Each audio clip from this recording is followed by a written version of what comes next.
So as many of you know, last month we were supposed to be expecting title update 2.0.0 as well as the brand new immersive experience. Now, unfortunately, due to unforeseen circumstances, that was delayed, but it looks like today, March 5th, we have gotten a brand new article giving us a little bit of a sneak peek on what to expect with title update 2.0.0. On top of that, we now have an official release date of when to expect it, as well as a full breakdown of what exactly we're going to be expecting with the brand new immersive experience. In the description, I'm going to have two different timestamps, one for the ghost experience and one for PvP information if that's what you're looking for specifically. This is going to be one of my more lengthier videos, so if you guys are just looking for specific information, that's going to be in the description. So of course, like always, we're going to be going over all of those details in today's videos, so stick around and let's go ahead and get right into it. Now, to start things off, let's go ahead and answer the question that is on everybody's mind right now, and that is, when exactly are we going to be expecting this? According to this article, it will be available starting March 24th. In this, we will be receiving new narrative content tied to episode 2,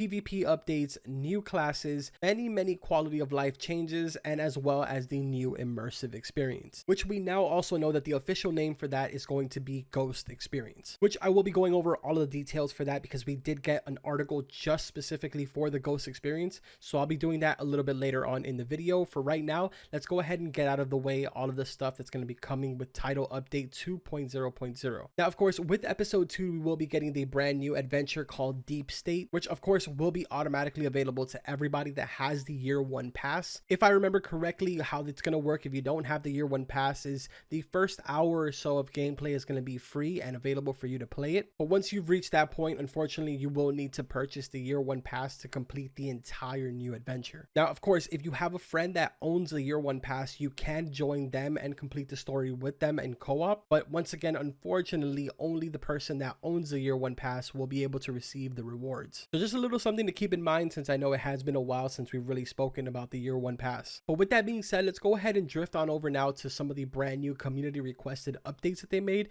If you guys remember, a lot of these things were requested back when we filled out the survey. Now, for the very first thing on the list here, it says camera placement. It says choose whether the camera will dynamically adapt its distance depending on the situation, staying close or moving further from the character. So it looks like they will be having 3 separate options, that being dynamic, close, and far. I know that this is actually a feature that was happening to some players as a glitch within the game, and most of you were like, oh, I wish this was actually something that we could do. So for those of you that did want this, just keep in mind that this will be in the game starting March 24th. Next up is something that used to be a pretty big problem, and that is increased weapon parts. Players will get more low quality weapon parts for dismantling now. After that, we have better weapon and gear sorting options. So there's going to be a favorite system now. You'll be able to kind of hover around each piece of gear and you'll be able to mark them as favorites, so that way you can get to them really quickly. A brand new button that is called Optimize Gear will be available as well, that you'll be able to just click on this button and it will instantly equip every single piece of gear that you have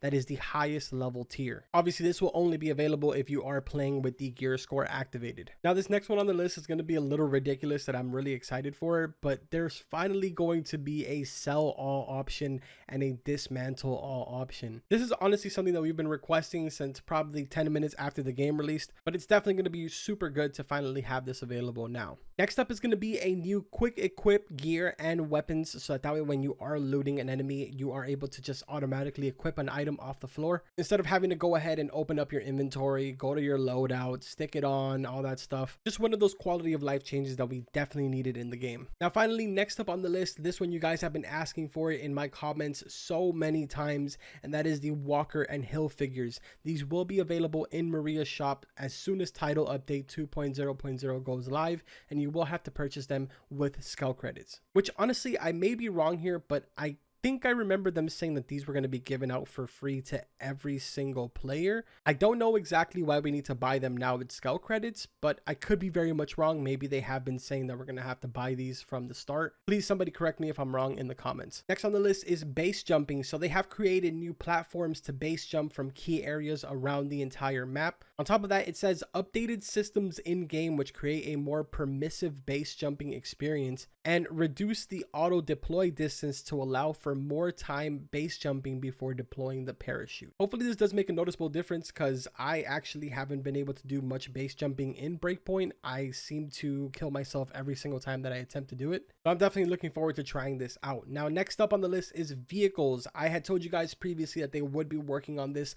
post-launch little by little, as well as with the gunsmith. And it turns out improvements have been made to the helicopter immersion, bike animations, and general handling for the vehicles. On top of that, like I just said, Gunsmith has also gotten an update. It says most assault rifles will now be able to equip short barrel options. Some ASR models have been omitted as their real-life counterparts do not have the short barrel options, as well as the TA-31H added to the 27 weapons with emphasis on assault rifles. Keep in mind that they are starting to do a lot more work to the Gunsmith, and these will be coming in pieces with future title updates, so don't think that this is the only changes that they're going to be making to the Gunsmith. Next up, we're going to touch bases really quickly on the PvP information. Of course, like always, not too much information was shared here, but we do know for sure that you guys will be receiving new maps and a new map voting function. Aside from that, the brand new engineer class will finally be making its way into Ghost War, and more specifically, it says engineers deal more damage to drones, carry extra offensive items, and have a buff to grenade launchers. Their special ability is a defensive drone, which will attack nearby enemies, and their class tool is a supply drone, which will bring their allies an extra magazine. Now, of course, just like in Wildlands, Year 1 Pass owners will have the exclusive access to the engineer class for 1 week. After that 1 week time frame has ended, the rest of the players that don't own the Year 1 Pass will be able to get access to the engineer class. But yeah, aside from that, we didn't really get too much information on PvP. Hopefully this does kind of satisfy you guys. I would imagine that we will be getting more information once the patch notes do release. Now let's go ahead and get into some of the stuff that you guys requested in the community survey that unfortunately have not made it within this title update or have just been completely scrapped. First up is enemy AI improvements. This is something that they are actively working on. They have made some general fixes for the title update 2.0.0, but they are going to be working on more of these in the future. Next up is going to be the ability to sprint inside of Erewhon. Unfortunately, this idea has been closed. It says after investigating the resources needed to implement this, the team has decided not to focus on it and is investing the time in other areas. Now, while this is unfortunate, I don't think it's going to make or break us that we can't sprint inside of Erewhon. This is definitely not one of the biggest problems within the game. And actually, the next thing that I'm going to mention is something that a lot of you have been requesting since even before the game came out, and that is AI teammates. It says in progress. Our team is continuing to work on AI teammates for implementation in Tom Clancy's Ghost Recon Breakpoint. We'll share another update with you in the coming months. So honestly, it's really unfortunate that we're not going to be seeing AI teammates from the sound of it anytime soon, but I'm kind of happy about it. I feel like if AI teammates are introduced, it's just going to introduce so many more bugs that we just don't need right now. Of course, I know a lot of you are going to be really upset with hearing this, but let's all be realistic here. There is a lot more important things that need to be handled within the game at the current state that it is right now. And now for the final thing to touch up on here is offline mode. They went ahead and wrote an entire paragraph about this. I'm going to kind of summarize it, but of course, if you want to read it yourself, you can go ahead and pause the video. I'm going to show more or less what exactly they said, but in shorter words, it's basically not going to happen. Unfortunately, it did bring up a lot of technical risk when they went ahead and tested this. However, they have came up with some sort of alternative solution, and I'm going to go ahead and read word for word what they said. Our team identified that the service that was most difficult for players with inconsistent connections was the one that enabled matchmaking. With this new update, players who cannot maintain a sustainable connection to matchmaking services will still be able to play solo PvE without being disconnected.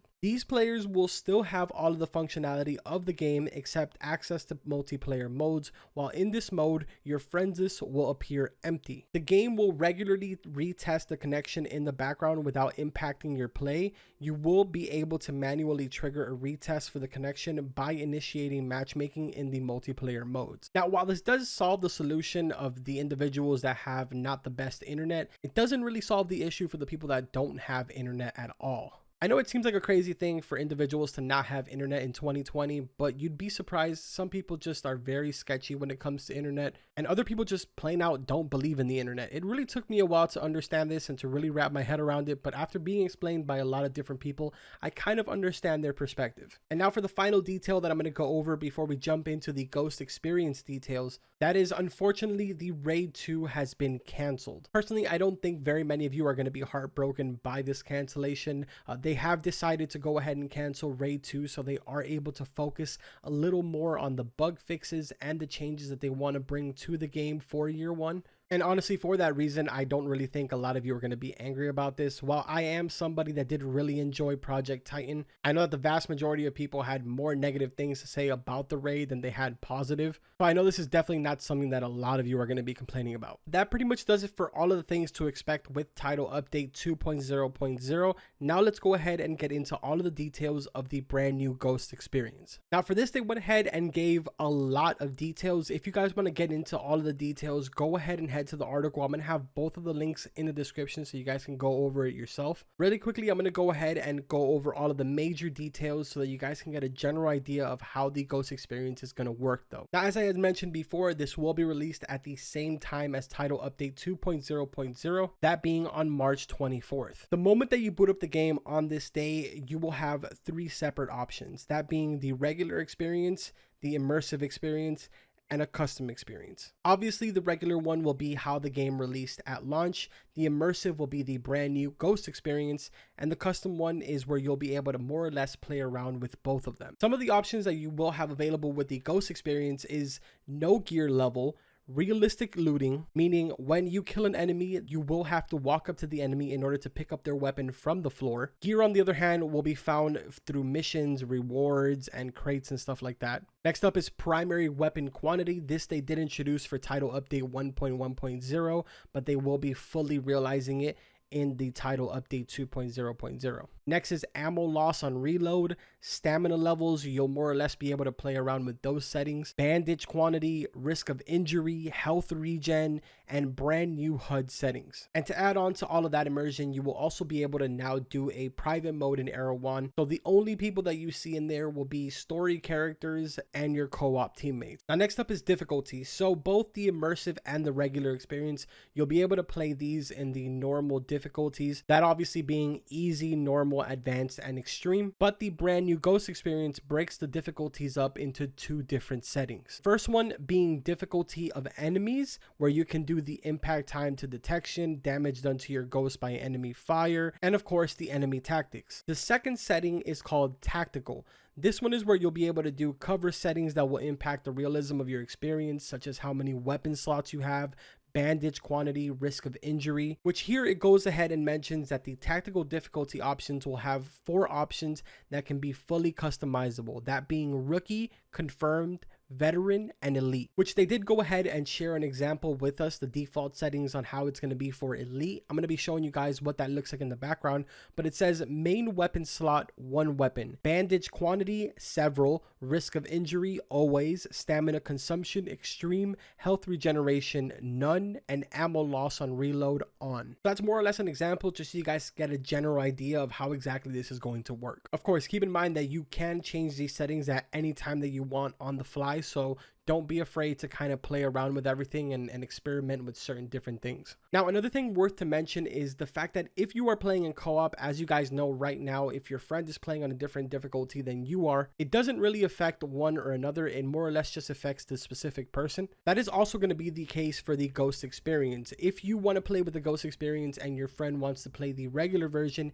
that is perfectly okay, and it is not going to change anything. You guys are more than free to play together. So that's definitely something to keep in mind. Now, one last thing that I'm going to be going over, and that is the fact that Ghost War and Project Titan will unfortunately force you to use the gear level. So yes, if you do decide to jump into Project Titan or into Ghost War, unfortunately your gear level will be automatically turned on. The first time that you toggle your gear level settings on and off, your current loadout will be duplicated, so you won't have any problems when you do decide to turn it back on or off in the future. So yeah, that pretty much does it for all the details for the brand new Ghost experience and for everything that you guys can expect in Title Update 2.0.0 on March 24th. Honestly, at this point, I'm really excited to see everybody's reaction on this. In the comments, I definitely want to read if this is meeting some of your expectations. Are you guys looking forward to this? Did they forget some things? Let me know in the comments. I really want to hear it. And of course, like always, if you guys enjoyed the video, make sure to drop a like on it. Don't forget to subscribe to the channel for all types of different content. I know I've been gone for quite some time now, but like always, I will be bringing you guys the information the moment that it does drop, and we will be having plenty of videos up on the channel for you guys come March 24th. So again, I really hope that you guys enjoyed the video, and like always, I will see you guys in the next one. Take care.